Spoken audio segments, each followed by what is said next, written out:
Reparación para cerradura Volkswagen Saveiro, en reemplazo de los pernos que se cortan acá. Este perno es fijo hasta allá, se suelen cortar. En reemplazo se le hizo una perforación en el lugar del perno.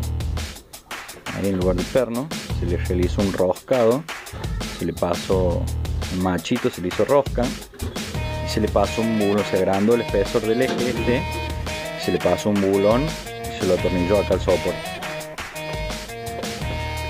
De esta forma nos estaríamos ahorrando el reemplazo de toda la cerradura. Ahora lo que habría que probar, verificar si funciona.